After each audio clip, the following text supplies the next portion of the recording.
what I am hoping to see from Trump's first 100 days, and the first thing I think Trump should do is he should bomb all the windmills, and he should steal Kamala Harris's slogan of "We're not going back."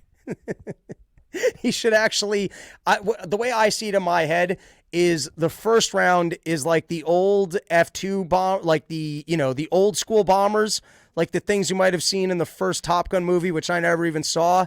And maybe you get the Blue Devils or whoever can make like a real showmanship show out of it.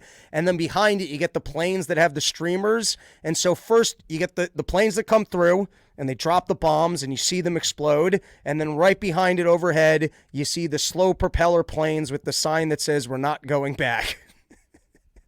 And we go the other way on what I was saying was the problem with the changing regulatory landscapes that, if they step in for 4 years and say, hey, we're going all with the green energy, and then people try and front run the market and you spook everyone out for making these long-term infrastructure things because they think, oh, listen, the Bidens and the people are going to come back in with their green energy bullshit. I'm not going to be able to make any money off of my line here for shipping the oil. So let's go the other way and let's blow up these stupid windmills so that when the next administration comes in, they go, we're not going to build the windmills. The next administration is just going to blow them up.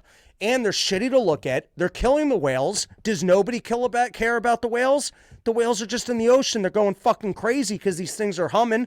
Not to mention, they're electrifying fishes. Have you guys heard about that? They're frying fishes. You're just swimming along trying to have a nice old day and you get electrified because of the currents that are coming from these windmills in the ocean. They're not actually producing enough electricity. They're wasting our money. So you know what? Let's just put an end to it right now. Let's take Kamala Harris's slogan and let the world know we're not going back. Burn, baby, burn. Natural gas. Beat Russia at its own game. And let's get an energy boom going into the next run, because you know what? We're going to need better data AI centers to overwhelm the Chinese data AI centers, because we're going into the era of robots and we're going to need our robots to be better than their robots. All right, here's the next one. Might be just as important. I say we have Donald Trump. We all know Donald Trump doesn't eat all that healthy. Donald Trump could get into this one. This is a simple one. But Donald Trump should have an unpasteurized milk and cookie party with Thomas Massie. Thomas Massie can bring the milk. Someone else can provide the cookies. And the other attendees of these parties should be Ross Ulbricht, Julian Assange, and Edward Snowden. And we channel to the deep state. Listen, we're getting the information out there now. All right? The old enemies of the deep state, the people that, even the old CIA director that Trump was working with. Can someone help me with this name here? Can someone help me with this name? I'm going to continue just talking and pointing, but I'm pointing at you people that someone should throw this name into the chat right now. But anyways, he should pardon all of them. He should still make a scene out of what the Biden administration did to Julian Assange. He should still give a hard time to the press for not getting the backs of these people as the government went after them. He should do what he can to protect the freedom of journalism, and he should release all these people and to celebrate their freedom and the fact that they were done dirty by the deep state and other journalism outlets. They didn't further get their back, which, by the way, getting people's backs, like when they got all pissed off about the Casa-Hoagie thing, everyone gives it's the worst thing that ever happened. It was terrible what happened. But where are the endless stories about these other individuals? They don't exist.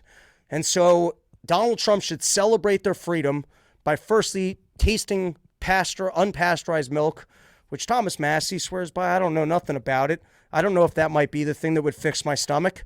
I'd be willing to try it, particularly if Thomas Massie invited me.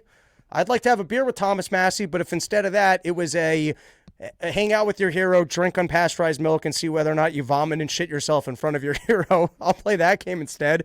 That sounds like a funner version of Russian roulette. Pompeo. Thank you, Jake. I was really rattling off nonsense until someone would come up with the name I was looking for. It took a little bit too long, but Pompeo, that was the name I was looking for. All right. First thing I'd like for Trump to do is let's blow up the windmills, and then let's have a milk and cookie party with the good unpasteurized milk that government's been trying to remove, that apparently Thomas Massie says will cure all of our stomachs. And let's have that milk and cookie party with the enemies of the deep state who have all done nothing wrong, to let the deep state know that we are now celebrating these individuals and that they're unnoticed. Next, release all the January 6th political prisoners and start the door opening and shooting at me investigations. Let's start going after the deep state and let's look into what actually happened here. Let's bring Ray Epps in front of Congress and let's release all the January 6th footage. I don't know if you guys remember this because this was a particular creepy storyline amongst what went on with the January 6th storyline. But remember the shaman? Kept the shaman guy in jail for 2 years until Tucker Carlson showed us the footage of him just being escorted around the venue, of him afterwards going, hey guys, our leader Donald Trump told us that we need to go home and we need to be peaceful. And then if we had never seen that footage, that guy would still be in jail. But then they show us the footage and they go, oh no, we're releasing him from jail for other reasons. It has nothing to do with the footage that you just saw and we can't see any of the rest of this footage. So you're telling me that there's additional footage that might get innocent people out of jail, but you don't want us to see it so that you can just protect your narrative. And by the way, you're looking out for our best interest. So let's do all those things. Release all the January 6th political prisoners, bring Ray Epps in front of Congress for questioning, start an investigation into the FBI door opening units and who the hell was shooting at you. And then lastly, let's release all the footage of January 6th so that, you know, the general public can see it, consume it, and see what was actually going on. All right, here's the next one. Hold on one second. I got to change my setup here so I can see this a little bit better. Next one is the FBI should not be abolished, but let's repurpose it for deporting foreign criminals who illegally crossed into America.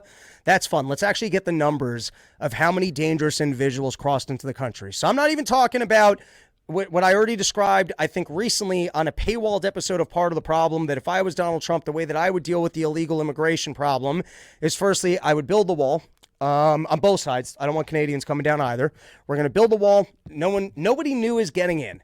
And now as for all the people that snuck in illegally, I'm going to give them a one-time opportunity for amnesty. But here's how they get that amnesty, is that they are going to have to become a registered second-class citizen where them and their children have no access to government benefits.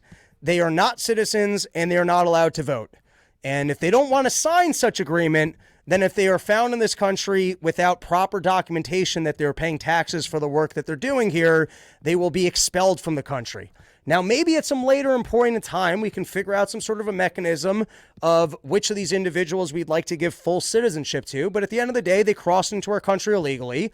And perhaps we will allow them to remain here with some sort of you want to call it a work visa or a signage away of your rights that your children are not anchor babies and they're not just automatically considered citizens.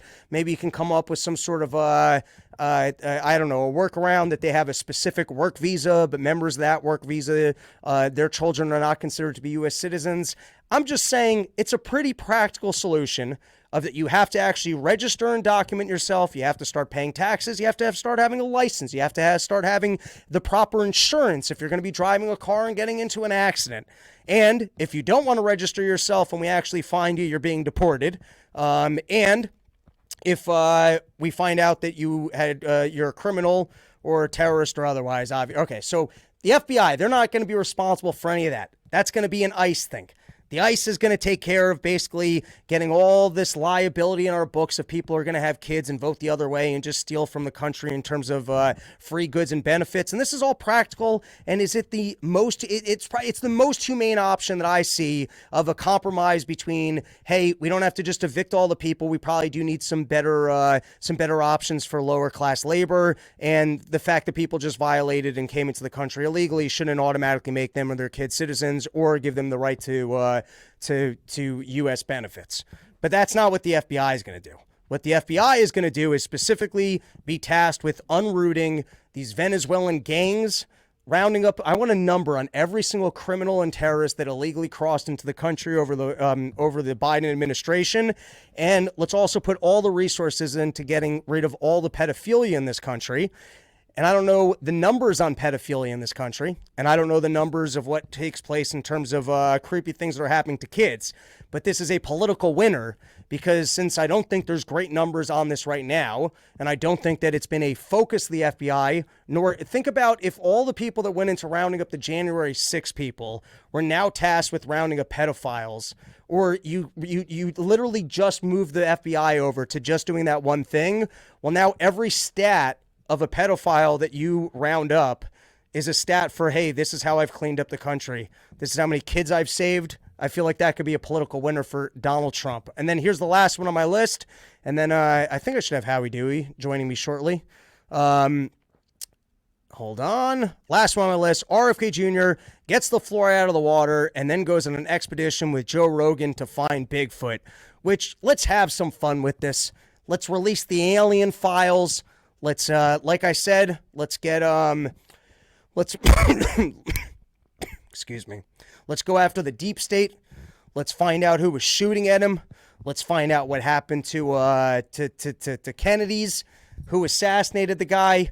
Let's go after all these storylines. Release the Bigfoot files. Release the alien files.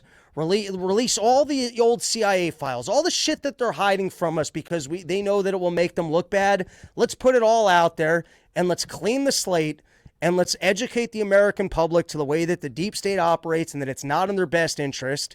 And then let's actually get people to have more an appreciation for freedom and the fact that we should be limiting the powers of government, and we all shouldn't just be standing around pledging allegiance to, oh, well, the government told me I should get a shot. Oh, the government told me that this is healthy.